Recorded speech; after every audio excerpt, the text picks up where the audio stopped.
మనం ఎంతో నిష్టగా బ్రతుకుతున్నా, ఏనాడు ఎవరికీ కీడు తలపెట్టకపోయినా ఒక్కోసారి మన జీవితంలో ఊహించని కష్టాలు వచ్చి పడుతుంటాయి. అప్పుడు మనసులో కలిగే మొదటి ప్రశ్న, నేనేం తప్పు చేశానని భగవంతుడా నాకు ఈ శిక్షని? కాని బిడ్డలారా, మన శాస్త్రాలు చెబుతున్న సత్యం ఏమిటంటే, మన కష్టాలకు కారణం కేవలం మన తప్పులే కాకపోవచ్చు. మనం ఎవరితో ఉంటున్నాం, ఎవరికి మద్దతు ఇస్తున్నాం, మన బాధ్యతను ఎలా నెరవేరుస్తున్నాం అనే దానిపై కూడా మన కర్మలు ఆధారపడి ఉంటాయి. ఎవరి పాపాలు ఎవరికి అంటుతాయి, అసలు ఒకరు చేసిన తప్పు ఇంకొకరికి ఎలా శాపంగా మారుతుంది అనే ఈ రహస్యాన్ని మీరు పూర్తిగా తెలుసుకుంటే మీ జీవితంలో వచ్చే చాలా సమస్యలకు సమాధానం దొరుకుతుంది. ఈ విషయాన్ని మీరు చివరి వరకు వింటేనే కర్మ సిద్ధాంతంలోని ఆ నిగూఢ సత్యం మీకు అర్థమవుతుంది. లోకంలో మనందరం అనుకుంటాం, ఎవరి పాపం వారిదే, ఎవరి పుణ్యం వారిదే అని. కాని సంసార సాగరంలో మునిగి తేలుతున్న మానవుల మధ్య అనుబంధాలు ఎంత బలంగా ఉంటాయంటే, ఒకరి చర్యలు మరొకరి తలరాతను మార్చేస్తాయి. ఇది వినడానికి వింతగా ఉన్నా ఇదే పరమ సత్యం. పూర్వం పెద్దలు ఒక మాట చెప్పేవారు, ఒక రాజ్యంలోని ప్రజలు అరిష్టాలు ఎదుర్కొంటున్నారంటే దానికి కారణం ఆ రాజు చేసే పనులేనని. రాజు అనేవాడు కేవలం అధికారం చెలాయించేవాడు మాత్రమే కాదు, తన రాజ్యంలో ఉన్న ప్రతి ప్రాణికి తండ్రి లాంటివాడు. ప్రజలందరూ సుఖసంతోషాలతో ఉండాలని కోరుకోవాల్సిన రాజు స్వార్థంతో విర్రవిగినా లేదా ధర్మాన్ని తప్పి నడుచుకున్నా ఆ పాపఫలం ప్రజలకు కూడా అంటుకుంటుంది. అదే సమయంలో ప్రజలు ధర్మం తప్పి ప్రవర్తిస్తే ఆ పాపంలో 6వ వంతు భాగం ఖచ్చితంగా ఆ రాజు ఖాతాలోకే వెళ్తుంది. చూశారా నాయనా, అధికారం అనేది ఎంతటి భారమో. ప్రజలు చేసే ప్రతి పొరపాటుకు రాజు సమాధానం చెప్పుకోవాలి. ఎందుకంటే ప్రజలకు మంచి మార్గాన్ని చూపే బాధ్యత, వారిని క్రమశిక్షణలో ఉంచే అధికారం రాజుకు ఉంది. ఆ బాధ్యతను సరిగ్గా నిర్వహించకపోతే లోకంలోని అరిష్టాలన్నీ ఆ రాజునే చుట్టుముడతాయి. అందుకే అందరూ రాజు అనేవాడు నిప్పు మీద నడిచినట్లేనని. కేవలం రాజుకు మాత్రమే కాదు, ఆ రాజుకు సలహాలు ఇచ్చే పురోహితుడికి కూడా ఈ కర్మచక్రంలో భాగం ఉంటుంది. రాజు చేసే ప్రతి పాపం ఆ పురోహితుడికి సంక్రమిస్తుందని మన పెద్దలు చెబుతారు. ఎందుకంటే రాజుకు ఏది ధర్మమో ఏది అధర్మమో బోధించాల్సింది ఆ పురోహితుడే. స్వార్థం కోసమో లేక భయం కోసమో రాజు చేసే తప్పులను సమర్థిస్తే ఆ పాపపు మూటలో సింహభాగం ఆ పురోహితుడికే చేరుతుంది. నిజమే కదా? మనకు తెలిసిన వారు తప్పు చేస్తుంటే చూస్తూ ఊరుకోవడం కూడా ఒక పాపమే. అందులోనూ మార్గనిర్దేశం చేయాల్సిన గురువులు, పురోహితులు మౌనంగా ఉంటే ఆ తప్పు చేసిన వ్యక్తి కంటే దాన్ని ఉపేక్షించిన వారికే ఎక్కువ శిక్ష పడుతుంది. ఇది వింటుంటే మనసు కొంచెం భారంగా అనిపించవచ్చు, కాని ప్రకృతి నియమం ఎప్పుడూ ఇలాగే ఉంటుంది. ఈ పాపాల మార్పిడి కేవలం బయట ప్రపంచంలోనే కాదు, మన ఇంట్లో, మన కుటుంబంలో కూడా నిరంతరం జరుగుతూనే ఉంటుంది. ఒక భార్యాభర్తల బంధాన్ని తీసుకోండి. భార్య చేసే పనుల వల్ల భర్తకు, భర్త చేసే పనుల వల్ల భార్యకు కర్మలు అంటుకుంటాయి. ముఖ్యంగా భార్య చేసిన పాపాలు భర్తకు సంక్రమిస్తాయని శాస్త్రం చెబుతోంది. ఎందుకంటే ఇల్లాలు ఇంటికి లక్ష్మి అని మనమంటాం. ఆ ఇల్లాలుగాడి తప్పినా లేదా అధర్మమైన పనులు చేసినా ఆమెను సరైన దారిలో పెట్టాల్సిన బాధ్యత గృహస్థుడిగా భర్తదే అవుతుంది. ఆమెను పోషించేవాడు, ఆమెకు ఆశ్రయం ఇచ్చేవాడు భర్తే కాబట్టి ఆమె చేసే పనులకు అతను బాధ్యత వహించాల్సి ఉంటుంది. ఒకవేళ భార్య ధర్మాన్ని విడిచి ప్రవర్తిస్తున్నప్పుడు భర్త గద్దించకపోతే ఆమె చేసే పాపంలో సగం భాగం అతనికి దక్కుతుంది. అయ్యో, దీని అర్థం కేవలం భర్తనే తప్పు పట్టడం కాదు, భార్య కూడా భర్త యొక్క పుణ్యంలో భాగం పంచుకుంటుంది. కాని పాపం విషయానికి వస్తే భర్త సంరక్షకుడిగా ఉన్నాడు కాబట్టి ఆ బాధ్యత అతనిపై ఎక్కువగా ఉంటుంది. సమాజంలో మనం చూస్తూనే ఉంటాం కదా, ఒకరి తప్పు వల్ల కుటుంబం మొత్తం ఎలా అవమానాల పాలు అవుతుందో, అలాగే కంటికి కనిపించని కర్మఫలం కూడా ఒకరి నుండి ఒకరికి చేరుతూనే ఉంటుంది. ఇక గురు శిష్యుల బంధం గురించి చెప్పుకుంటే అది ఇంకా లోతైనది. శిష్యుడు చేసే పాపం గురువుకు చేరుతుందని అంటారు. వినడానికి ఇది చాలా బాధాకరంగా అనిపిస్తుంది కదా. ఒక గురువు తన దగ్గరకు వచ్చిన శిష్యుడికి కేవలం చదువు మాత్రమే కాదు, సంస్కారాన్ని కూడా నేర్పాలి. శిష్యుడు తప్పు చేస్తున్నాడంటే ఆ గురువు సరిగ్గా బోధించలేదనే కదా అర్థం. అందుకే ఆ శిష్యుడి అపసవ్య మార్గానికి గురువే బాధ్యుడు అవుతాడు. బిడ్డలారా, ఇప్పటివరకు మనం విన్నది కేవలం బాహ్యమైన సంబంధాల గురించి మాత్రమే. కాని తల్లిదండ్రులు, పిల్లల మధ్య ఉండే కర్మబంధం ఇంకా విచిత్రంగా ఉంటుంది. మగపిల్లాడు తప్పు చేస్తే దానికి తల్లి బాధ్యురాలట, అదే ఆడపిల్ల తప్పు చేస్తే దానికి తండ్రి బాధ్యుడట. ఇది ఎందుకు ఇలా చెప్పారు అనేది ఆలోచిస్తే మన సంస్కృతిలోని గొప్పదనం అర్థమవుతుంది. సాధారణంగా ఒక ఇంట్లో కొడుకుకు తల్లి మీద ప్రేమ, గౌరవం ఎక్కువగా ఉంటాయి. తల్లి చెప్పిన మాట కొడుకు వింటాడు. అందుకే కొడుకును మంచి మార్గంలో నడిపించే శక్తి తల్లికి ఉంటుంది. ఒకవేళ ఆ కొడుకు అరాచకాలు చేస్తున్నాడంటే తల్లి తన ప్రేమని సరిగ్గా పంచలేదని లేదా సరైన బుద్ధులు నేర్పలేదని అర్థం. అందుకే కొడుకు చేసే పాపం తల్లికి శాపంగా మారుతుంది. అలాగే కూతురు విషయానికి వస్తే తండ్రి కూతురిని కంటికి రెప్పలా చూసుకుంటాడు. కూతురికి తండ్రి అంటే ఒక ఆరాధ్య దైవం. తండ్రి ప్రవర్తనను చూసే ఆ అమ్మాయి లోకాన్ని అర్థం చేసుకుంటుంది. తండ్రి గనుక బాధ్యతారాహిత్యంగా ఉంటే ఆ కూతురు దారి తప్పే అవకాశం ఉంటుంది. అందుకే ఆడపిల్ల చేసే తప్పులకు తండ్రి బాధ్యత వహించాల్సి ఉంటుంది. నిజంగా మన ఇంట్లో పిల్లలు తప్పు చేస్తుంటే మనం వారిని మందలించకుండా వదిలేస్తే ఆ పాపం మనల్నే చుట్టుకుంటుంది. ఇది తెలిసి కూడా మనం ఇంకా అశ్రద్ధగా ఉంటే ఎలా చెప్పండి? మన పిల్లల భవిష్యత్తు మాత్రమే కాదు, మన ఆత్మశాంతి కూడా మన పిల్లల ప్రవర్తనపైనే ఆధారపడి ఉంటుంది. ఈ లోకంలో ప్రతి ఒక్కరూ ఇంకొకరితో ముడిపడి ఉన్నారు. మన ప్రవర్తన మనల్ని మాత్రమే కాదు, మనల్ని ప్రేమించే వారిని కూడా ప్రభావితం చేస్తుంది. ఈ మాటలు వింటుంటే మనకు కొంచెం భయం వేయడం సహజమే. కానీ ఈ సత్యాన్ని తెలుసుకోకపోతే మనం ఇంకా చీకట్లోనే ఉండిపోతాం. మనలో చాలామంది అనుకుంటారు, నేను ఎవరికీ అన్యాయం చేయలేదు కదా, నాకెందుకు ఇన్ని కష్టాలు వస్తున్నాయి అని. కాని మనం తినే ఆహారం దగ్గర నుండి మనం కూర్చునే చోటు వరకు ప్రతిదీ మన కర్మను ప్రభావితం చేస్తుంది. ఒక్కసారి ఆలోచించండి. మనం ఎవరి ఇంట్లోనైనా భోజనం చేసినప్పుడు ఆ అన్నం వెనుక ఉన్న కష్టం ఎలాంటిదో మనకు తెలుసా? ఆ వ్యక్తి ఆ ధనాన్ని ఎలా సంపాదించాడో మనకు తెలుసా? ఒకవేళ ఆ ధనం ఎవరినైనా ఏడిపించి సంపాదించినదైతే ఆ అన్నం తిన్న మనకు కూడా ఆ పాపంలో భాగం దక్కుతుంది. దీన్నే మన పెద్దలు అన్న దోషం అని పిలిచేవారు. అన్నం అంటే కేవలం ఆహారం కాదు, అది ఒక శక్తి. మనం తినే ఆహారం మన మనస్సును మారుస్తుంది. అన్యాయంగా సంపాదించిన సొమ్ముతో వండిన అన్నం తింటే మనకు తెలియకుండానే మనలో చెడు ఆలోచనలు మొదలవుతాయి. మన బుద్ధి మందగిస్తుంది. అందుకే పూర్వం ఋషులు, మునులు ఎవరి పడితే వారి ఇంట్లో భోజనం చేసేవారు కాదు. వారు కేవలం ధర్మాత్ముల దగ్గర మాత్రమే భిక్ష స్వీకరించేవారు. ఎందుకంటే అవతలి వ్యక్తి పాపపు మూటను మోయడానికి వారు సిద్ధంగా ఉండేవారు కాదు. నిజమే కదా? మన జీవితంలో మనం చేసే సంపాదన పవిత్రంగా ఉండాలి. మనం తెచ్చే ప్రతి రూపాయి వెనుక ఒకరి ఆశీస్సులు ఉండాలి తప్ప ఒకరి కన్నీళ్లు ఉండకూడదు. ఒకవేళ మనం తప్పుడు మార్గంలో డబ్బు సంపాదించి ఆ డబ్బుతో మన బిడ్డలను పెంచితే ఆ పాపఫలం మన బిడ్డలకు కూడా శాపంగా మారుతుంది. ఆ పిల్లలు పెరిగా పెద్దయ్యాక మన మాట వినకపోవడానికి లేదా వారు దురలవాట్లకు లోను కావడానికి మనం తెచ్చిన ఆ అపవిత్రమైన ధనమే కారణం అవుతుంది. చూశారా కర్మ సిద్ధాంతం ఎంత లోతైనదో? మనం చేసే చిన్న తప్పు మన వంశాన్ని ఎలా ప్రభావితం చేస్తుందో అర్థం చేసుకుంటే అడుగు తీసి అడుగు వేయడానికి కూడా భయమేస్తుంది. అలాగే మన స్నేహాలు కూడా మన కర్మను నిర్ణయిస్తాయి. ఒక దొంగ పక్కన కూర్చున్న వ్యక్తి దొంగతనం చేయకపోయినా అతనికి కూడా ఆ పాపం అంటుకుంటుంది. ఎందుకంటే ఆ తప్పు జరుగుతున్నప్పుడు అతను మౌనంగా ఉన్నాడు లేదా ఆ తప్పు చేసిన వ్యక్తికి మద్దతుగా నిలిచాడు. అయ్యో, మన పురాణాల్లో భీష్మ పితామహుడు, ద్రోణాచార్యుడు లాంటి మహానుభావులే ఈ కర్మ నుండి తప్పించుకోలేకపోయారు. నిండు సభలో ద్రౌపదికి అవమానం జరుగుతుంటే వారు ఏమీ చేయలేక మౌనంగా ఉండిపోయారు. వారు తప్పు చేయలేదు, కాని తప్పును ఆపలేదు. అందుకే కురుక్షేత్ర యుద్ధంలో వారు అధర్మం పక్షాన నిలబడాల్సి వచ్చింది, ప్రాణాలు వదలాల్సి వచ్చింది.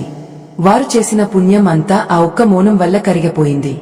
కాబట్టి బిడ్డలారా, తప్పును చూస్తూ ఊరుకోవడం కూడా మహాపాపమే. మనం ఎవరికైతే మద్దతు ఇస్తున్నామో, ఎవరితో స్నేహం చేస్తున్నామో ఒక్కసారి సరిచూసుకోవాలి. ఒక్కోసారి మనం అనుకుంటాం, అతను నా స్నేహితుడు కదా, అతను ఏం చేస్తే నాకేంటి అని. కానీ సహవాస దోషం అనేది చాలా భయంకరమైనది. ఒక మంచి గంధపు చెట్టు పక్కన ఉన్న విష సర్పానికి కూడా ఆ గంధపు వాసన అంటుకుంటుంది, కాని ఆ సర్పం తన విషాన్ని వదలదు. అలాగే చెడ్డవారితో స్నేహం చేస్తే వారి పాపాలు మనకు వస్తాయి, కాని మన పుణ్యం వారికి వెళ్లదు. మన జీవితంలో మనకు వచ్చే కష్టాలకు ఒక్కోసారి మనం చేసిన తప్పులే కాకుండా మన చుట్టూ ఉన్న వారు చేసే తప్పులు కూడా కారణం అవుతుంటాయి.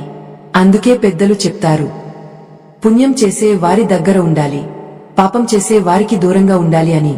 ఇది స్వార్థం కాదు, మన ఆత్మను రక్షించుకోవడం. మన ఆత్మ పవిత్రంగా ఉండాలంటే మన చుట్టూ ఉన్న వాతావరణం కూడా పవిత్రంగా ఉండాలి. కానీ ఈ రోజుల్లో మనం ఎంత జాగ్రత్తగా ఉంటున్నాం? ఇతరుల గురించి చాడీలు చెప్పడం, ఒకరి ఎదుగుదలను చూసి ఓర్వలేకపోవడం, ఒకరిని మానసిక వేదనకు గురి చేయడం, ఇవన్నీ కూడా పాపాలే. ఈ పాపాలు చేసేవారు మాత్రమే కాకుండా వాటిని వినేవారు, వాటిని ప్రోత్సహించే వారు కూడా సమానంగా శిక్షను అనుభవిస్తారు. మన నోటి నుండి వచ్చే ప్రతి మాట, మన చేతి నుండి జరిగే ప్రతి పని ఒక కర్మగా మారి మన వెంటే వస్తుంది. నిజమే కదా?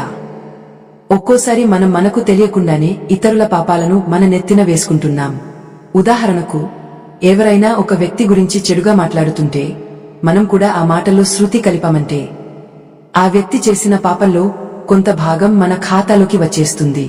అందుకే అంటారు, ఇతరుల పాపాలను మనం చర్చించడం వల్ల వారి పాపం తగ్గుతుంది కానీ మన పాపం పెరుగుతుంది అని. ఎంత విచిత్రమో కదా? ఇతరుల తప్పులను ఎత్తి చూపడం వల్ల మనకే నష్టం జరుగుతోంది. మన పుణ్యాన్ని మనం పాడు చేసుకుంటున్నాం. అందుకే మన పెద్దలు ఎప్పుడూ భగవన్నామ స్మరణలో ఉండమని చెప్పేవారు. నోరు తెరిస్తే దేవుడి పేరు చెప్పాలి లేదా మంచి మాట చెప్పాలి. అంతేకాని ఇతరుల జీవితాల్లోకి తొంగి చూడటం, వారి తప్పులను లెక్కించడం వల్ల మన కర్మ భారం పెరుగుతుందే తప్ప తగ్గదు. బిడ్డలారా, కర్మ అనేది ఒక నీడ లాంటిది. అది ఎక్కడికి వెళ్లినా మనల్ని వదలదు. మనం చేసిన మంచి పనులు మనల్ని రక్షిస్తాయి, మనం చేసిన చెడు పనులు మనల్ని వెంటాడుతాయి. కాని ఇక్కడ మనం గుర్తుంచుకోవాల్సిన విషయం ఏమిటంటే, మన కర్మను మనం మార్చుకోవచ్చు. మన తప్పులను తెలుసుకుని పశ్చాత్తాపం చెందితే ఆ భగవంతుడు మనల్ని క్షమిస్తాడు. కాని ఆ తప్పు మళ్లీ చేయకుండా ఉండే సంకల్పం మనలో ఉండాలి. లోకంలో మనందరం ఒకరితో ఒకరు ఒక అదృశ్యమైన దారంతో ముడిపడి ఉన్నాం. ఒకరి ఆనందం ఇంకొకరి కర్మ వల్ల రావచ్చు, ఒకరి బాధ ఇంకొకరి పాపం వల్ల రావచ్చు. ఈ సత్యాన్ని గ్రహించినప్పుడు మనం ఇతరుల పట్ల మరింత కరుణతో, ప్రేమతో ప్రవర్తిస్తాం. ఎందుకంటే మనం ఇచ్చే ప్రేమే తిరిగి మనకు వస్తుంది, మనం చేసే గాయమే తిరిగి మనకు తగులుతుంది. చూసారా, ఒక భార్య తన భర్తను సరైన దారిలో పెడితే ఆ భర్త చేసే పుణ్యం వల్ల ఆమెకు కూడా స్వర్గలోక ప్రాప్తి కలుగుతుంది.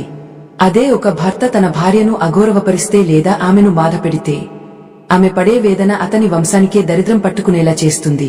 ప్రతి సంబంధంలోనూ ఒక బాధ్యత ఉంది, ఒక ధర్మం ఉంది.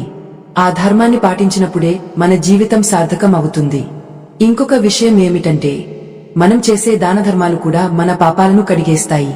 కానీ ఆ దానం ఎలా చేయాలి, ఎవరికి చేయాలి అనే విషయాలు కూడా చాలా ముఖ్యం. అపాత్ర దానం అంటే అర్హత లేని వారికి చేసే దానం కూడా మనకు పాపాన్ని తెచ్చిపెడుతుంది. ఒక దొంగకు మనం దానం చేస్తే ఆ దొంగ ఆసక్తితో ఇంకొకరి ఇంట్లో దొంగతనం చేస్తే ఆ పాపంలో మనకు కూడా భాగం ఉంటుంది. అయ్యో, అంటే మనం దానం చేసేటప్పుడు కూడా ఆలోచించాలా అని మీకు అనిపించవచ్చు. ఖచ్చితంగా ఆలోచించాలి.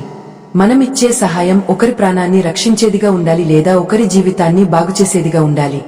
అంతే తప్ప ఒకరిని సోమరిపోతుగా మార్చేదిగా లేదా ఒకరిని చెడు దారిలో నడిపించేదిగా ఉండకూడదు. ధర్మం అనేది చాలా సూక్ష్మమైనది. దాన్ని అర్థం చేసుకోవడానికి మనకు వివేకం కావాలి. ఈ కర్మ చక్రం నుండి మనం బయటపడాలంటే కేవలం భక్తి ఉంటే సరిపోదు, మన ప్రవర్తన కూడా పవిత్రంగా ఉండాలి. ప్రతిరోజు రాత్రి నిద్రపోయే ముందు, ఈరోజు నేను ఎవరికైనా బాధ కలిగించానా, నా వల్ల ఎవరైనా కన్నీరు పెట్టారా అని ఒక్కసారి మనల్ని మనం ప్రశ్నించుకోవాలి. ఒకవేళ పొరపాటు జరిగితే మరుసటి రోజు దాన్ని సరిదిద్దుకునే ప్రయత్నం చేయాలి. ఇలాంటి చిన్న చిన్న మార్పులే మనల్ని మహాపాపాల నుండి కాపాడతాయి.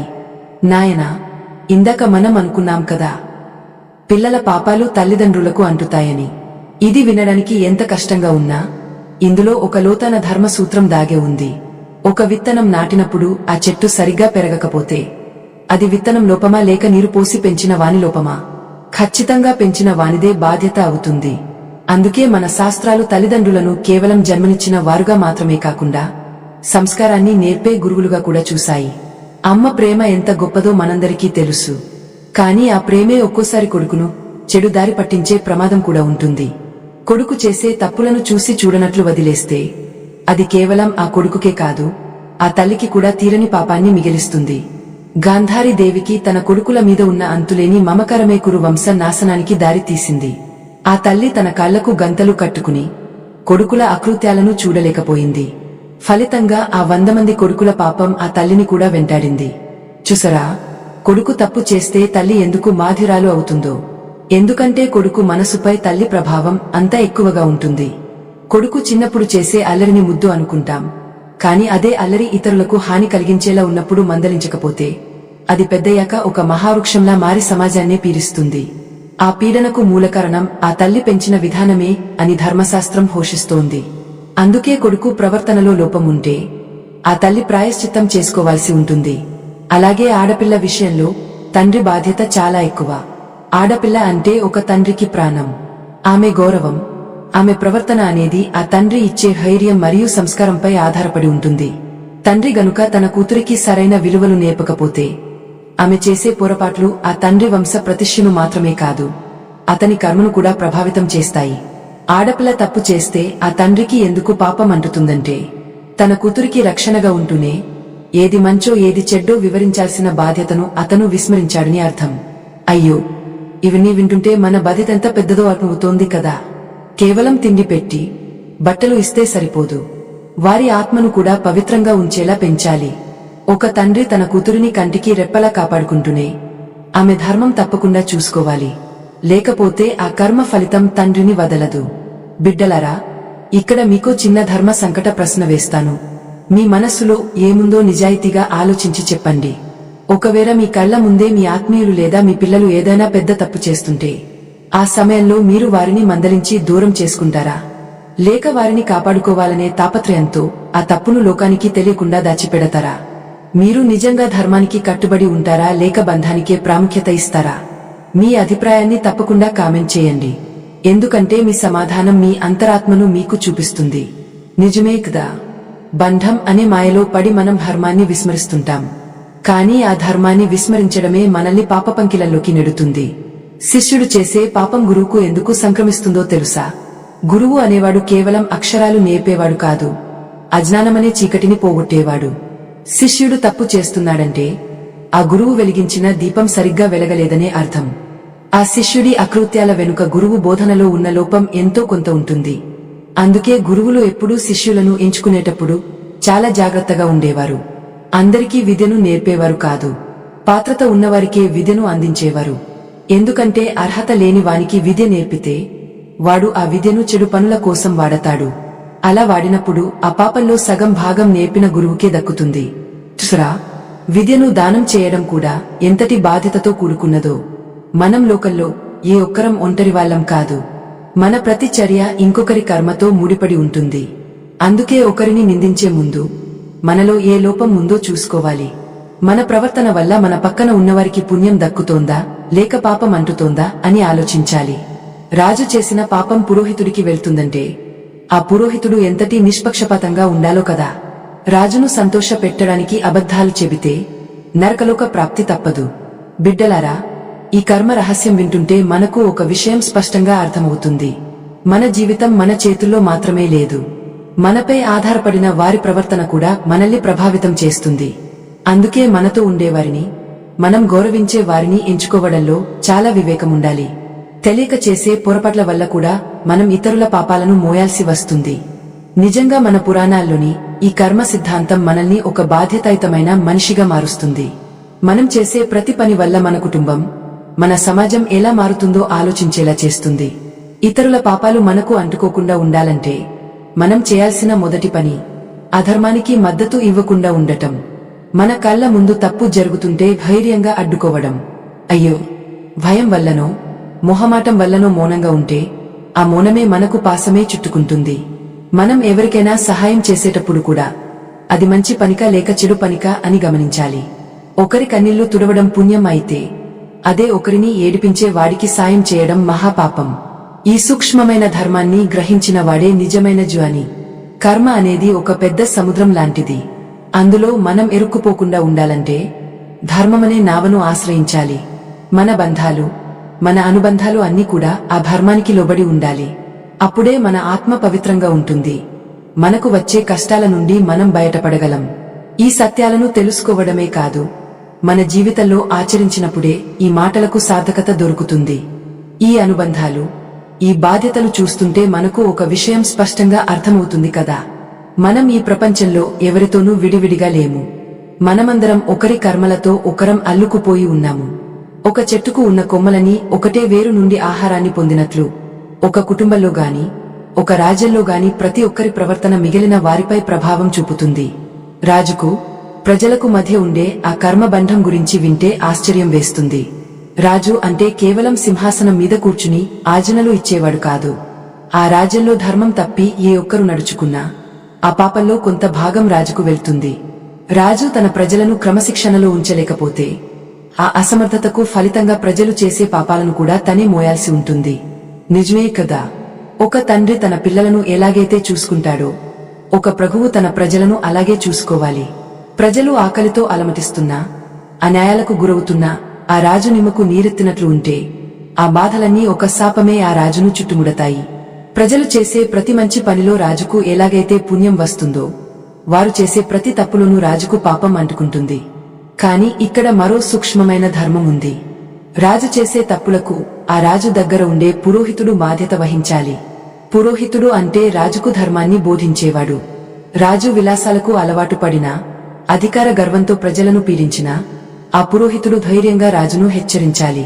అలా హెచ్చరించకుండా కేవలం తన పదవి కోసం రాజును పొగుడుతూ ఉంటే ఆ రాజు చేసే ప్రతి పాపం ఆ పురోహితుడిని దహించివేస్తుంది. అయ్యో, ఎంత వెంకరన్న సత్యమిద్ది. మనం ఎవరినైనా పొగడేటప్పుడు లేదా ఎవరికైనా సలహాలు ఇచ్చేటప్పుడు చాలా జాగ్రత్తగా ఉండాలి. మన మాటల వల్ల ఒక వ్యక్తి తప్పుడు నిర్ణయం తీసుకుంటే ఆ నిర్ణయం వల్ల కలిగే అనర్థాలన్నీ మన తలరాతను మార్చేస్తాయి. అందుకే పూర్వకాలంలో పురోహితులు నిష్పక్షపాతంగా, నిర్దయంగా ఉండేవారు. వారు రాజుకు భయపడేవారు కాదు, కేవలం ధర్మానికి మాత్రమే భయపడేవారు. బిడ్డలారా, ఈ కర్మ రహస్యాలను తెలుసుకోవడం అంటే మనల్ని మనం సరిదిద్దుకోవడం. ఈ రోజుల్లో ధర్మం గురించి మాట్లాడే వారు తక్కువైపోయారు. ప్రతి ఒక్కరూ స్వార్థంతో, అన్యాయంతో బ్రతుకుతున్నారు. ఇలాంటి సమయంలో మన సనాతన ధర్మాన్ని రక్షించుకోవాల్సిన బాధ్యత మనందరిపై ఉంది. ఈ గొప్ప విషయాలను మీ ముందుకు తీసుకురావడానికి, మన ధర్మాన్ని ప్రతి ఇంటికి చేర్చడానికి మా బృందం పడుతున్న శ్రమ వర్ణనాతీతం. చూసారా, ఈ వీడియోలు చేయడం వెనుక ఎంతో అధ్యయనం, ఎంతో నిష్ఠ దాగే ఉన్నాయి. ధర్మం కోసం నిలబడటం అంటే ఈ రోజుల్లో కత్తి మీద సాము లాంటిదే. మా ఈ చిన్న ప్రయత్నానికి, ఈ ధర్మ రక్షణ యజ్ఞానికి మీ మద్దతును అందించాలని కోరుకుంటున్నాను. మన ధర్మం కోసం మేము పడుతున్న ఈ శ్రమను గుర్తించి మీ తోచిన సహాయాన్ని వీడియోలో కనిపిస్తున్న ఆ స్కానర్ ద్వారా అందిస్తారని మనస్ఫూర్తిగా ఆశిస్తున్నాను. మీరు ఇచ్చే ఆ చిన్న సహకారం మాకు ఎంతో శక్తినిస్తుంది. అది కేవలం డబ్బు మాత్రమే కాదు, ధర్మం పట్ల మీకు ఉన్న గౌరవం. మీ సహాయం వల్ల మేము ఇలాంటి మరిన్ని మంచి విషయాలను లోకానికి అందించగలుగుతాం. ఆ భగవంతుడి ఆశీస్సులు, ఆ తల్లి కరుణ మీపై ఎల్లప్పుడూ ఉండాలని కోరుకుంటూ మళ్లీ మన కథలోకి వెళ్దాము. ఇందాక మనం భార్యాభర్తల మధ్య ఉండే కర్మబంధం గురించి మాట్లాడుకున్నాం కదా. భార్య చేసే పాపాలు భర్తకు ఎందుకు అంటుతాయో తెలుసా? హిందూ ధర్మంలో భర్తను భార్యకు రక్షకుడిగా, పోషకుడిగా చెప్పారు. భార్య మనసును, ఆమె ప్రవర్తనను సరిదిద్దే బాధ్యత భర్తది. ఆమె ఏవైనా పొరపాట్లు చేస్తుంటే ప్రేమతో ఆమెను మంచి మార్గంలో పెట్టాలి. అలా చేయకుండా ఆమె తప్పులను ప్రోత్సహిస్తే లేదా పట్టించుకోకుండా వదిలేస్తే ఆ పాపంలో సగం వాటా భర్త ఖాతాలోకి వెళ్తుంది. అయ్యో, అంటే భార్య తప్పు చేస్తే భర్తే శిక్ష అనుభవించాలా అని మీకు అనిపించవచ్చు. ఖచ్చితంగా. ఎందుకంటే సంసారమనే బండికి భార్యాభర్తలు ఇద్దరు చక్రాల లాంటివారు. ఒక చక్రం దారి తప్పినప్పుడు రెండో చక్రం దాన్ని సరిచేయాలి. భర్త తన బాధ్యతను సక్రమంగా నిర్వహించినప్పుడు ఆ భార్య చేసే ప్రతి తప్పుకు అతను సమాధానం చెప్పుకోవాలి. అందుకే పెళ్లి సమయంలో కూడా అగ్ని సాక్షిగా ధర్మేచ, అర్థేచ, కామేచ అంటూ ప్రమాణం చేస్తారు. నిజమేగా, ఒక వ్యక్తి తన భార్యను గౌరవంగా చూసుకోకపోయినా, ఆమెను మానసిక వేదనకు గురిచేసినా, ఆమె ఆ బాధలో చేసే పనులన్నీ భర్తకు శాపంగా మారుతాయి. అందుకే ఇల్లాలు సంతోషంగా ఉన్న ఇల్లు స్వర్గంతో సమానం అంటారు. ఆమె కళ్ళలో నీళ్లు తిరిగితే ఆ కన్నీటి చుక్కలు ఆ భర్త పుణ్యాన్ని కరిగించి వేస్తాయి. భార్య చేసే పుణ్యంలో సగం భర్తకు ఎలాగైతే వస్తుందో, ఆమె చేసే పాపంలో కూడా అంతే భాగం అతనికి దక్కుతుంది. ఈ కర్మ చక్రం నుండి తప్పించుకోవడం ఎవరికీ సాధ్యం కాదు. మనం ఎంత పెద్ద రాజులమైనా, ఎంత గొప్ప జానులమైనా మన బాధ్యతలను విస్మరిస్తే కర్మ ఫలితం అనుభవించాల్సిందే. లోకంలో మనం చేసే ప్రతి పని ఒక సాక్షిగా మిగిలిపోతుంది. ఒక్కోసారి మనం అనుకుంటాం, నేను చేసిన తప్పు ఎవరికీ తెలియదు కదా అని. కానీ ఆ పంచభూతాలు, ఆ అంతర్యామి ప్రతిదీ గమనిస్తూనే ఉంటారు. శిష్యుడు చేసే పాపం గురువుకు వెళ్తుందని మనం విన్నాం. ఇది ఎందుకు జరుగుతుందో ఒక చిన్న ఉదాహరణతో చెప్పుకుందాం. ఒక కుమ్మరి మట్టిని కుండగా మార్చేటప్పుడు ఆ కుండలో రంధ్రముంటే అది ఎవరి తప్పు? ఖచ్చితంగా ఆ కుమ్మరిదే. అలాగే ఒక గురువు తన శిష్యుడిని ఒక పరిపూర్ణమైన మనిషిగా తీర్చిదిద్దాలి. శిష్యుడు తప్పు దారిలో వెళ్తున్నాడంటే ఆ గురువు శిక్షణలో లోపం ఉన్నట్లే కదా. అందుకే గురువులు ఎప్పుడూ శిష్యులకు కేవలం పాఠాలు మాత్రమే చెప్పేవారు కాదు, వారి శీలాన్ని కూడా పరీక్షించేవారు. ఒక శిష్యుడు దుర్మార్గుడిగా మారితే ఆ పాపపు భారం ఆ గురువు ఆత్మను వేధిస్తుంది. ఇదంతా వింటుంటే మనకు ఒక విషయం అర్థమవుతుంది. ఈ ప్రపంచంలో ఏ బంధం కూడా బాధ్యత లేకుండా ఏర్పడదు. ప్రతి బంధంలోనూ ఒకరిని ఒకరు ఉద్ధరించుకునే అవకాశం ఉంటుంది. అలాగే ఒకరిని ఒకరు పాతాళానికి తొక్కేసే ప్రమాదం కూడా ఉంటుంది. మన జీవితంలో మనం ఎవరితో స్నేహం చేస్తున్నాం, ఎవరిని గౌరవిస్తున్నాం అనేది మన కర్మను నిర్ణయిస్తుంది. పాపం చేసే వారి పక్కన ఉండటం అంటే మనం కూడా ఆ పాపంలో భాగం పంచుకోవడం అని మర్చిపోకూడదు. రాజు, ప్రజలు, గురువు, శిష్యుడు, భార్యాభర్తలు, తల్లిదండ్రులు, ఇలా ప్రతి ఒక్కరూ ఇంకొకరి కర్మకు బాధ్యులుగా ఉంటారు. ఇది వినడానికి భారంగా ఉన్నా ఇదే జీవిత సత్యం. మనం బంధాల గురించి మాట్లాడుకుంటున్నప్పుడు మన మనసులో ఒక రకమైన ఆందోళన కలగడం సహజం. ఎందుకంటే మనం ఎంతో ప్రేమించే మన పిల్లల తప్పులకు మనం బాధ్యులం కావడం అంటే అది సామాన్యమైన విషయం కాదు. ముఖ్యంగా మగపిల్లాడు తప్పు చేస్తే ఆ పాపలో తల్లికి భాగముంటుంది అనడానికి కారణం ఏమిటో తెలుసా? ఒక బిడ్డకు మొట్టమొదటి గురువు తల్లి. తండ్రి బయట ప్రపంచంలో సంపాదనలో నిమగ్నమే ఉంటే ఆ పిల్లాడి మనస్తత్వాన్ని, నడవడికను తీర్చిదిద్దేది అమ్మే. పిల్లాడు చిన్నప్పుడు ఎవరినైనా కొట్టినా లేదా అబద్ధం చెప్పినా అమ్మ ప్రేమతో దాన్ని కప్పిపుచ్చితే ఆ పిల్లాడికి అది ఒక అలవాటుగా మారిపోతుంది. ఆ చిన్న పొరపాటే రేపు పెద్ద నేరానికి దారి తీస్తుంది. అలా ఆ కొడుకు చేసే ప్రతి అకృత్యం వెనుక ఆ తల్లి పరోక్ష మద్దతు ఉంటుంది కాబట్టి ఆ పాపం ఆ తల్లిని చుట్టుకుంటుంది. చూసరా, కొడుకు మీద ఉన్న మమకారం ఆ తల్లికి ఎంతటి కష్టాన్ని తెచ్చిపెడుతుందో. అందుకే కొడుకును పెంచేటప్పుడు తల్లి చాలా కఠినంగా, ధర్మబద్ధంగా ఉండాలి. అలాగే ఆడపిల్ల విషయంలో తండ్రి బాధ్యత గురించి చెప్పుకుంటే అది ఇంకా సున్నితమైనది. ఆడపిల్ల కళ్ళలో ఎప్పుడూ ఒక తండ్రి ఒక వీరుడిలా, ఒక ఆదర్శంలా కనిపిస్తాడు. తండ్రి ఇచ్చే స్వేచ్ఛను, తండ్రి నేర్పే మర్యాదను ఆ అమ్మాయి తన జీవితానికి పునాదిగా చేసుకుంటుంది. తండ్రి గనుక తన కూతురికి సరైన రక్షణ కల్పించకపోయినా, ఆమెలో ఆత్మవిశ్వాసాన్ని నింపకపోయినా ఆ అమ్మాయి దారి తప్పే ప్రమాదం ఉంటుంది. నిజమే కదా? ఒక ఆడపిల్ల తప్పు చేస్తే అది ఆ తండ్రి పెంపకంలో ఉన్న లోపం అని సమాజం అంటుంది. మన ధర్మశాస్త్రం కూడా అదే చెబుతుంది. ఎందుకంటే తండ్రి అనేవాడు ఆ ఇంటికి మూలస్తంభం. ఆ స్తంభం పటిష్టంగా ఉన్నప్పుడే ఆ ఇల్లు భద్రంగా ఉంటుంది. ఆడపిల్ల చేసే ప్రతి పనికి తండ్రి గౌరవం ముడిపడి ఉంటుంది కాబట్టి ఆమె చేసే పాపంలో ఆ తండ్రికి ఖచ్చితంగా భాగం ఉంటుంది. ఇది ఆ తండ్రికి ఒక హెచ్చరిక లాంటిది. రాజు చేసే పాపాలు పురోహితుడికి సంక్రమిస్తాయని మనం విన్నాం. ఇది వినడానికి కొంచెం వింతగా అనిపించినా ఇందులో ఉన్న పరమార్థం ఏమిటంటే, అధికారంలో ఉన్నవారు తప్పు చేస్తే ఆ తప్పుకు మార్గనిర్దేశం చేసిన వారు బాధ్యత వహించాలి.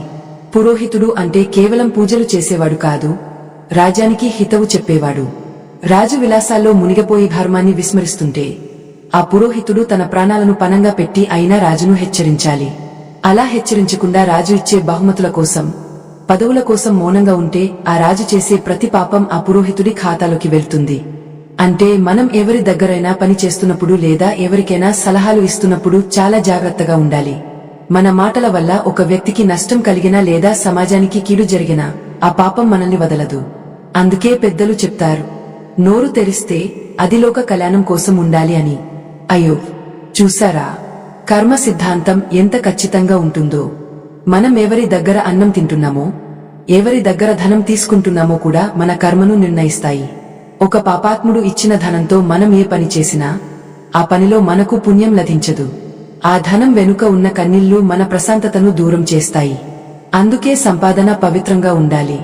మనం సంపాదించే ప్రతి పైసా వెనుక ఒకరి ఆవేదన ఉండకూడదు. లోకంలో మనం చేసే ప్రతి దానానికి కూడా ఒక ఫలితం ఉంటుంది. కానీ ఆ దానం ఎవరికి చేస్తున్నామో గమనించాలి. అర్హత లేని వారికి దానం చేస్తే ఆ దానం వల్ల మనకు పుణ్యం రాకపోగా వారు చేసే పాపాల్లో మనకు భాగం వస్తుంది. దీనినే అపాత్ర దానం అంటారు. ఒక చెడ్డవాడికి మనం ఆర్థికంగా సహాయం చేస్తే ఆ సహాయంతో వాడు ఇంకొకరిని ఇబ్బంది పెడితే ఆ పాపంలో మనకు వాటా ఉంటుంది. ఇది వింటుంటే దానం చేయడానికి కూడా భయమేస్తుంది కదా. కాని భయం వద్దు బిడ్డలరా, వివేకం ఉండాలి. దేవుడు మనకు బుద్ధిని ఇచ్చింది అందుకే. ఏది మంచో ఏది చెడ్డో ఆలోచించి నిర్ణయం తీసుకోవాలి. మన కర్మ మనల్ని మాత్రమే కాదు, మనల్ని నమ్ముకున్న వారిని కూడా ప్రభావితం చేస్తుంది. అందుకే మన జీవితాన్ని ఒక యజ్ఞంలా మలుచుకోవాలి. ప్రతిరోజు మనం చేసే పనులు మన ఆత్మకు తృప్తిని ఇచ్చేలా ఉండాలి. ఎవరికీ హాని చేయకుండా మన ధర్మాన్ని మనం పాటిస్తే ఏ పాపం మనల్ని తాకదు. నిజమేదా? ఈ లోకంలో ప్రతిదీ ఒకరి నుండి ఒకరికి ప్రవహిస్తూనే ఉంటుంది. గాలి ఎలాగైతే వాసనను మోసుకెళ్తుందో కర్మ కూడా అలాగే ఒక వ్యక్తి నుండి ఇంకొకరికి చేరుతుంది.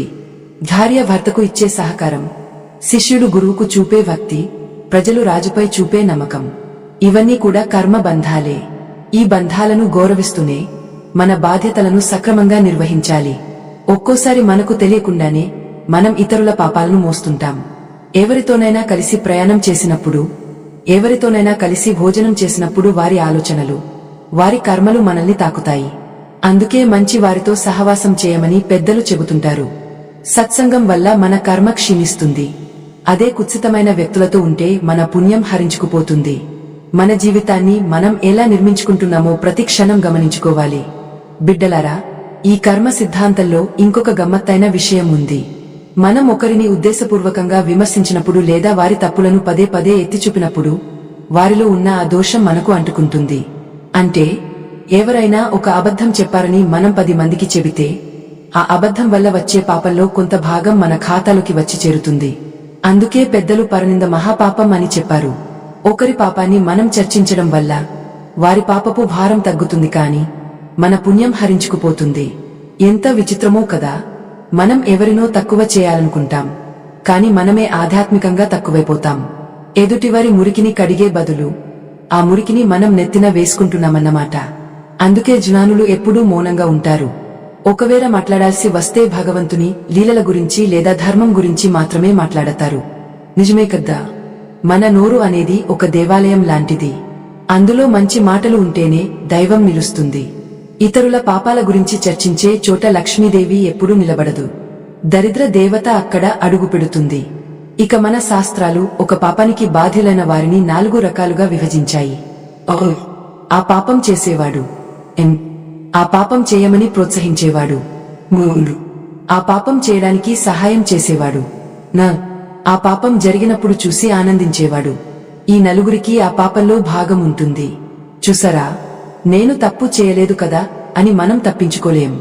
ఒక అన్యాయం జరుగుతున్నప్పుడు మనం అక్కడ ఉండి దాన్ని అడ్డుకోకుండా కేవలం ప్రేక్షకులుగా మిగిలిపోయినా లేదా ఆ తప్పును లోలోపల సమర్థించినా మనం కూడా పాపాత్ములం అవుతాం. అందుకే ధర్మం పట్ల ఎప్పుడూ జాగరూకతతో ఉండాలి. మన కాళ్లకు గంతలు కట్టుకుని లోకాన్ని మోసం చేయలేం. ముఖ్యంగా శిష్యుడు చేసే పాపం గురువుకు ఎందుకు వెళ్తుందో మరోసారి ఆలోచిద్దాం. గురువు అంటే శిష్యుడికి అండగా ఉండే తండ్రి వంటివాడు. శిష్యుడు ఏదైనా పొరపాటు చేస్తే దాన్ని సరిదిద్దాల్సిన బాధ్యత గురువుపై ఉంటుంది. ఒకవేళ ఆ గురువు శిష్యుడి దగ్గర నుండి కానుకలు ఆశిస్తూ అతని తప్పులను మన్నిస్తూ పోతే ఆ గురువు తన తపఫలాన్ని కోల్పోతాడు. అయ్యో, ఒక్కోసారి మనం కూడా మనకు తెలియకుండానే ఇతరుల తప్పులకు మద్దతు ఇస్తుంటాం. ఎవరైనా మనకు బాగా కావలసిన వారు అన్యాయంగా ఎవరినైనా ఇబ్బంది పెడుతుంటే మనం సర్లే మనవాడే కదా అని ఊరుకుంటాం. కాని ఆ ఊరుకోవడం మన కర్మను పాతాళానికి తొక్కుతుంది. బంధం కంటే ధర్మం గొప్పదని నిరూపించినప్పుడే మనం నిజమైన మనుషులం అనిపించుకుంటాం.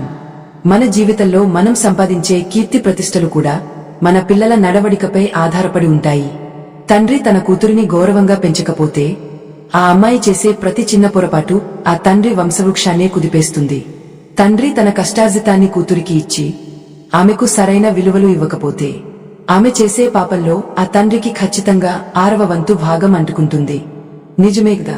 మనం మన పిల్లలకు ఆస్తులు ఇవ్వకపోయినా పర్వాలేదు, కాని సంస్కారాన్ని మాత్రం తప్పకుండా ఇవ్వాలి. సంస్కారం లేని ఆస్తి పాపానికి దారితీస్తుంది. ఆ పాపం తిరిగే మనల్నే దహించివేస్తుంది. ఒక తల్లి తన కొడుకును ధర్మపథంలో నడిపించకపోతే ఆ కొడుకు చేసే అక్రమాలు ఆ తల్లికి నరకయాతన మిగులుస్తాయి. చూశారా బిడ్డలారా, ఈ ప్రపంచంలో ఎవరు పాపం వారిదే అని అనుకోను. మనం ఒకరితో ఒకరం అనుబంధం పెంచుకున్నామంటేనే ఒకరి కర్మను ఇంకొకరు పంచుకుంటున్నామని అర్థం. రాజు ప్రజల పాపాలను మోస్తున్నాడు, భర్త భార్య పాపాలను మోస్తున్నాడు, గురువు శిష్యుడి పాపాలను మోస్తున్నాడు. ఇది ఒకరిని ఒకరు రక్షించుకోవడానికి ఏర్పడిన ఒక కర్మసూత్రం. మనం తినే ఆహారం, మనం తిరిగే ప్రదేశం, మనం చేసే స్నేహం, ఇవన్నీ మన ఆత్మను ప్రభావితం చేస్తూనే ఉంటాయి. ఒక చెడ్డవాడు వండిన అన్నం తింటే మనలో కూడా చెడు ఆలోచనలే పుడతాయి. అందుకే పూర్వీకులు పరాయి వారి ఇంట్లో నీళ్లు కూడా తాగడానికి ఇష్టపడేవారు కాదు. అవతలి వ్యక్తి మనస్సు ఎలా ఉందో, వారి సంపాదన ఎలా ఉందో తెలియదు కాబట్టి వారు అంతటి నియమాలను పాటించేవారు. అయ్యో, ఇప్పుడు మనకు అలాంటి నియమాలు సాధ్యం కాకపోవచ్చు, కాని కనీసం మన ఆలోచనలనైనా మనం నియంత్రించుకోవచ్చు కదా. మనం ఎవరి పాపాలను చర్చించకూడదు, ఎవరి అన్యాయాలను ప్రోత్సహించకూడదు. ఎవరినైనా విమర్శించే ముందు వారు చేసిన పాపంలో మనకు కూడా భాగం వస్తుందని ఒక్కసారి గుర్తు చేసుకోవాలి. అప్పుడు మన నోరు దానంతటా అదే మూతపడుతుంది. పుణ్యం సంపాదించడం చాలా కష్టం నాయనా. ఎన్నో జన్మల సుకృతం ఉంటేనే మనం ఒక మంచి పని చేయగలం. కానీ ఆ సంపాదించుకున్న పుణ్యాన్ని పోగొట్టుకోవడం చాలా సులభం. ఒక్క పరనింద చేసినా, ఒక్క అపాత్ర దానం చేసినా, ఒక్క అధర్మాన్ని సమర్థించినా మన పుణ్యం అంతా మంచులా కరిగిపోతుంది. అందుకే కర్మల పట్ల అత్యంత జాగరూకతతో ఉండాలి. మన జీవిత ప్రయాణంలో మనం ఎందరినో కలుస్తుంటాం. వారిలో మంచివారు ఉంటారు, చెడ్డవారు ఉంటారు. కానీ మనం ఎప్పుడూ మంచిని మాత్రమే స్వీకరించాలి. ఒకవేళ ఎవరైనా తప్పు చేస్తుంటే మన వల్ల అయితే వారిని మార్చాలి, లేకపోతే అక్కడి నుండి మౌనంగా వెళ్లిపోవాలి. అంతేకాని వారి పాపపు మూటలో మనకు వాటా రాకుండా చూసుకోవాలి. ఇదే నిజమైన ఆధ్యాత్మిక జీవనం. నిజమేగా, ఒకరి పాపాలు మనకు అంటుకోకుండా ఉండాలంటే మన హృదయంలో ఎప్పుడూ ఆ దైవ చింతన ఉండాలి. దేవుడి నామం ఒక కవచం లాంటిది. అది ఏ విధమైన బయటి మురికిని మన ఆత్మకు అంటనివ్వదు. మనం ఈ కర్మ బంధాల నుండి విముక్తి పొందాలంటే ముందుగా మన బాధ్యతలను ధర్మబద్ధంగా నిర్వర్తించాలి. మన పరిధిలో ఉన్న వారిని సరైన మార్గంలో పెట్టే ప్రయత్నం చేయాలి. రాజు చేసిన ప్రతి అధర్మం ఆ పురోహితుడిని ఎందుకు వెతుక్కుంటూ వెళ్తుందో తెలుసా? ఒక అడవిలో క్రూర మృగం వేటాడినప్పుడు దాని చుట్టూ ఉన్న చిన్న జీవులకు కూడా ఆహారం దొరుకుతుంది. కానీ ఆ వేటలో జరిగిన ప్రాణ నష్టానికి ఆ మృగమే బాధ్యత వహించాలి. అలాగే రాజు ఇచ్చే దానాలను, గౌరవ మర్యాదలను అనుభవించే పురోహితుడు రాజు చేసే పొరపాట్లకు కూడా సమాధానం చెప్పుకోవాలి. పురోహితుడు అంటే రాజుకు కేవలం మంత్రాలు చెప్పేవాడు కాదు, రాజుకు ధర్మాన్ని బోధించే గురువు. ఒకవేళ రాజు విలాసాలకు మానిస అయి ప్రజలను పీడిస్తుంటే ఆ పురోహితుడు తన ప్రాణాలను పణంగా పెట్టి అయినా రాజును హెచ్చరించాలి. అలా హెచ్చరించకుండా రాజును ప్రసన్నం చేసుకోవడానికి ప్రయత్నిస్తే ఆ రాజు చేసే ప్రతి పాపం ఆ పురోహితుడి పుణ్యాన్ని దహించివేస్తుంది. ఇది వినడానికి కఠినంగా ఉన్నా అధికారంలో ఉన్నవారి పక్కన ఉండటం అంటే నిప్పుతో చెలగాటం ఆడటమే. అయ్యో, ఒక్కోసారి మనం అనుకుంటాం, నేను కేవలం నా పని నేను చేసుకుంటున్నాను కదా, ఎదుటివారు చేసే తప్పులకు నాకేం సంబంధం అని. కాని మనం ఎవరి పంచన బ్రతుకుతున్నామో, ఎవరి నుండి సహాయం పొందుతున్నామో గమనించుకోవాలి. అక్రమంగా సంపాదించిన ధనం నుండి మనం ఒక పూట భోజనం చేసినా ఆ పాపపు మురికి మన ఆత్మకు అంటుకుంటుంది. అందుకే పూర్వం పెద్దలు ఎవరి ఇంట్లో పడితే వారి ఇంట్లో నీళ్లు కూడా తాగేవారు కాదు. నిజమేగా, ఒక మగపిల్లాడు తప్పు చేస్తే తల్లికి ఎందుకు శిక్ష పడుతుందో ఆలోచించారా? బిడ్డ కడుపులో ఉన్నప్పటి నుండి తల్లి ఆలోచనలే ఆ బిడ్డకు ప్రాణం పోస్తాయి. తల్లి పాలు తాగే పెరిగిన ఆ కొడుకు సమాజానికి కీడు చేస్తున్నాడంటే ఆ తల్లి పెంపకంలో ఎక్కడో ఒక లోపం ఉందని అర్థం. తల్లి తన కొడుకు మీద ఉన్న మమకారంతో తప్పులను కప్పిపుచ్చితే ఆ మమకారమే ఒకనాడు ఆమెకు శాపంగా మారుతుంది. కొడుకు చేసే ప్రతి అకృత్యం వెనుక తల్లి నిర్లక్ష్యం లేదా అతి గారాబం ఉంటుంది కాబట్టి ఆ పాపంలో సగం వాటా తల్లికి దక్కుతుంది. అదే ఆడపిల్ల విషయానికి వస్తే తండ్రి బాధ్యత చాలా ఎక్కువ. ఆడపిల్ల కళ్లలో తండ్రి ఒక ధైర్యంలా, ఒక ఆదర్శంలా కనిపిస్తాడు. తండ్రి గనుక తన కూతురికి సరైన సంస్కారాన్ని, రక్షణను కల్పించకపోతే ఆమె లోకపు మాయలో పడి దారి తప్పే అవకాశం ఉంటుంది. ఆ సమయంలో తండ్రి మౌనంగా ఉంటే ఆ పాపపు భారాన్ని తండ్రి మోయాల్సి ఉంటుంది. చూఫరా, ఒక తండ్రికి తన కూతురి గౌరవం ప్రాణం కంటే మిన్న. ఆమె చేసే ప్రతి పనిలోనూ తండ్రి పెంపకం కనిపిస్తుంది. అందుకే ఆడపిల్ల తప్పు చేస్తే తండ్రి బాధ్యుడు అవుతాడు. మన సమాజంలో ఒక ఇల్లు బాగుండాలంటే తల్లిదండ్రులు ఇద్దరూ అప్రమత్తంగా ఉండాలి.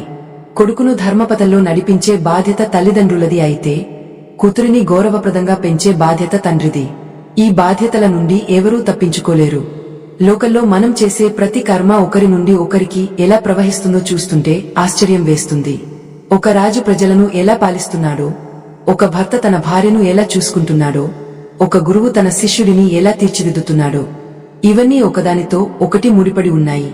శిష్యుడు చేసే పాపం గురువుకు సంక్రమిస్తుంది అంటే ఆ గురువు వెలిగించిన జ్ఞాన జ్యోతి ఆ శిష్యుడి మనసులో ఉన్న అజ్ఞానాన్ని పోగొట్టలేకపోయిందని అర్థం.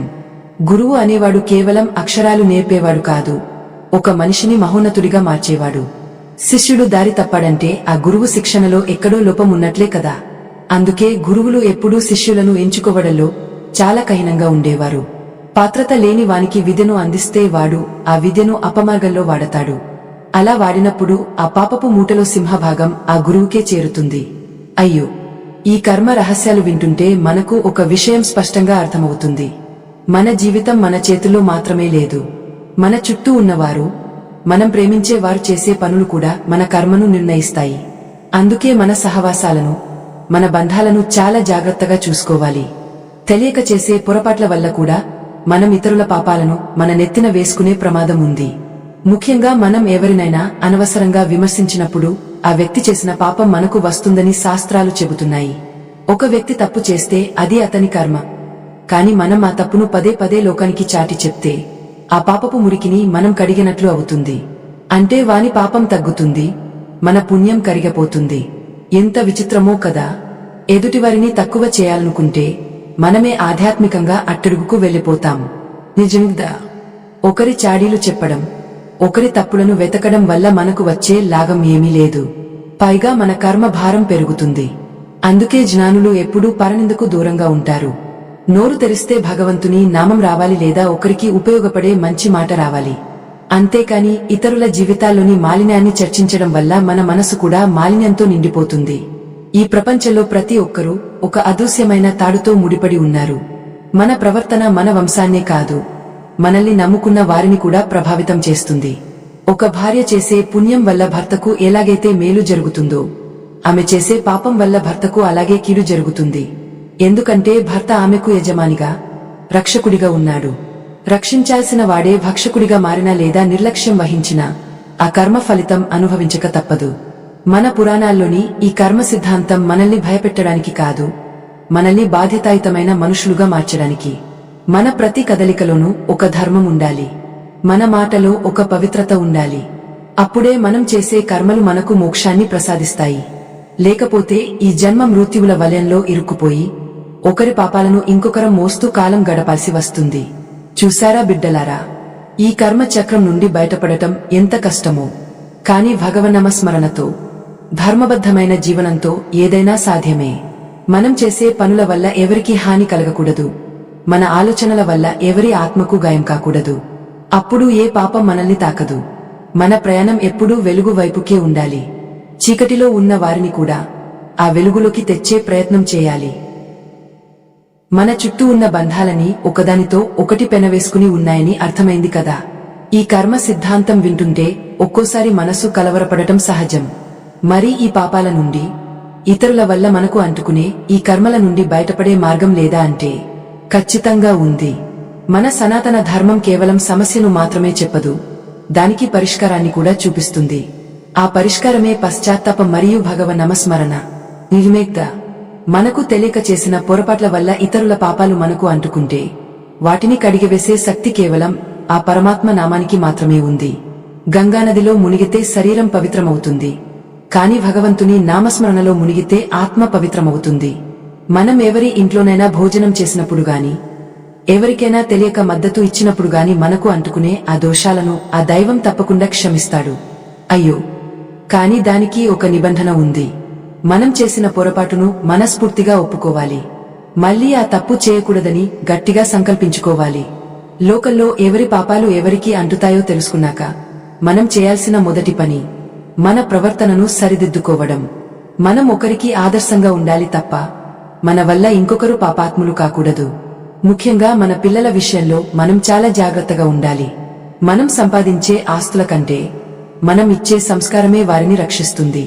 తండ్రిగా తన బాధ్యతను సక్రమంగా నిర్వహించి తన కూతురిని ధర్మపథంలో నడిపిస్తే ఆమె చేసే పుణ్యంలో 6వ వంతు ఆ తండ్రికి దక్కుతుంది. అలాగే ఒక తల్లి తన కొడుకును లోకానికి ఉపయోగపడేలా పెంచితే ఆ కొడుకు చేసే ప్రతి పుణ్యకార్యం ఆ తల్లికి పుణ్యలోకాలను ప్రసాదిస్తుంది. చూసరా, బాధ్యతను విస్మరిస్తే పాపం ఎలా వస్తుందో నిర్వహిస్తే పుణ్యం కూడా అలాగే వస్తుంది. భార్యాభర్తల బంధంలో కూడా ఒకరినొకరు ఉద్ధరించుకోవచ్చు. భర్త చేసే దానధర్మాల్లో భార్యకు సగం భాగం ఎలాగైతే వస్తుందో, భార్య చేసే పూజల వల్ల భర్తకు అలాగే మేలు జరుగుతుంది. ఇద్దరూ కలిసి ధర్మబద్ధమైన జీవితం గడిపితే ఆ కుటుంబం మొత్తం పవిత్రమవుతుంది.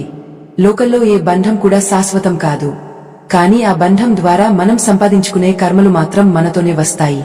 అందుకే బంధాలలో మమకారం ఉండాలి, కానీ అది ధర్మాన్ని మించినది కాకూడదు. బిడ్డలారా, ఈ ఆధ్యాత్మిక ప్రయాణంలో మనం ఎన్నో విషయాలు తెలుసుకున్నాం. ప్రజల పాపాలు రాజుకు, రాజు పాపాలు పురోహితుడికి, భార్య పాపాలు భర్తకు, శిష్యుడి పాపాలు గురువుకు, ఇలా ఒకరి పాపాలు ఒకరికి ఎలా సంక్రమిస్తాయో విన్నాం కదా. ఈ రహస్యాలను ప్రజలందరికీ తెలియజేయడం, వారిని ధర్మపథంలో నడిపించడం అనేది సామాన్యమైన విషయం కాదు. దీని వెనుక ఎంతో నిష్ఠ, ఎంతో సమయం ఖర్చవుతుంది. నిజమే కదా. ఈ రోజుల్లో ధర్మ ప్రచారం చేయడం అనేది ఒక గొప్ప యజ్ఞం లాంటిది. మా బృందం ఎంతో శ్రమించి ప్రాచీన గ్రంథాలను చదివి ఈ నిగూఢ సత్యాలను మీకు అర్థమయ్యే రీతిలో అందిస్తోంది. మన హిందూ ధర్మాన్ని కాపాడుకోవడం, మన సంప్రదాయాలను తర్వాతి తరానికి అందించడం మనందరి బాధ్యత. ధర్మాన్ని రక్షించే వారిని ఆ ధర్మమే రక్షిస్తుంది అని పెద్దలు ఊరికే అనలేదు. అందుకే బిడ్డలారా, మా ఈ చిన్న ప్రయత్నం ఇంకా ముందుకు సాగాలంటే, మరిన్ని కుటుంబాలకు ఈ జ్ఞానాన్ని అందించాలంటే మీ మద్దతు మాకు ఎంతో అవసరం. ధర్మ రక్షణ కోసం మా బృందం పడుతున్న ఈ శ్రమకు మీరు కూడా తోడుగా నిలబడాలని కోరుకుంటున్నాను. మన సంస్కృతిని కాపాడుకోవడానికి మీ వంతు సహాయాన్ని వీడియో చివరన ఉన్న ఈ స్కానర్ ద్వారా అందిస్తారని ఆశిస్తున్నాను. మీరు ఇచ్చే ఆ చిన్న సహకారం మాకు ఒక పెద్ద ఆశీర్వాదం లాంటిది. అది మా కష్టానికి గుర్తింపు మాత్రమే కాదు, ధర్మం పట్ల మీకు ఉన్న అంకితభావానికి నిదర్శనం. మీ సహాయం వల్ల మరిన్ని అద్భుతమైన విషయాలను, మన పురాణాల్లోని పరమార్థాలను ఇలాగే అందరికీ పంచగలుగుతాము. మీ అందరిపై ఆ శ్రీమన్నారాయణుని కరుణ, ఆ జగన్మాత ఆశీస్సులు ఎల్లప్పుడూ ఉండాలని మనసారా కోరుకుంటున్నాను. చూసారా, కర్మ సిద్ధాంతం మనల్ని భయపెట్టదు, మనల్ని మేల్కొల్పుతుంది. మనం ఒకరినొకరం నిందించుకోవడానికి బదులు ఒకరినొకరం సన్మార్గంలో నడిపించుకోవాలని చెబుతుంది. రాజు ప్రజలను ప్రేమిస్తే, ప్రజలు రాజును గౌరవిస్తే ఆ రాజ్యంలో పాపానికి తావుండదు. అలాగే గురువు శిష్యుడిని కరుణిస్తే, శిష్యుడు గురువును సేవిస్తే ఆ విద్య సార్థకమవుతుంది. అంతిమంగా మనం తెలుసుకోవాల్సిన విషయం ఒకటి ఉంది. మనందరం ఆ పరమాత్మ స్వరూపాలమే. మనలో ఉన్న దైవత్వాన్ని మనం గుర్తించినప్పుడు మన ద్వారా ఎలాంటి పొరపాట్లు జరగవు. ఇతరుల పాపాలు మనకు అంటుకుంటాయని భయపడే కంటే మన పుణ్యాన్ని అందరికీ పంచాలనే గొప్ప సంకల్పంతో బ్రతకాలి. ఎవరినీ కించపరచకుండా అందరినీ గౌరవిస్తూ సాగిపోయే జీవితమే అత్యున్నతమైనది. నిజమేగా. ఈ లోకంలో ప్రతిదీ ఒక ప్రతిధ్వని లాంటిది. మనం ఏమిస్తే అదే తిరిగి వస్తుంది. మనం పుణ్యాన్ని ఇస్తే పుణ్యం వస్తుంది, పాపాన్ని ఇస్తే పాపమే వస్తుంది. ఈ కర్మ రహస్యాన్ని మీరు అర్థం చేసుకున్నారని నేను నమ్ముతున్నాను. మీ జీవితంలో ఏ నిర్ణయం తీసుకున్నా, ఏ పని చేసినా అది ధర్మానికి లోబడి ఉండేలా చూసుకోండి. అప్పుడు ఏ కష్టాలు మిమ్మల్ని ఏమీ చేయలేవు. అయ్యో, ఇంతసేపు మనం చెప్పుకున్న ఈ విషయాలు మీ మనసును తాకాయని అనుకుంటున్నాను. కర్మ బంధాల గురించి తెలుసుకోవడం అంటే మనల్ని మనం కడిగవేసుకోవడం. ఈ ప్రపంచం అనే రంగస్థలం మీద మనమందరం కేవలం పాత్రధారులం మాత్రమే. మన పాత్రను మనం ధర్మబద్ధంగా పోషిస్తే ఆ సూత్రధారి మనల్ని తప్పకుండా తన దగ్గరకు చేర్చుకుంటాడు. శుభం భూయాత్.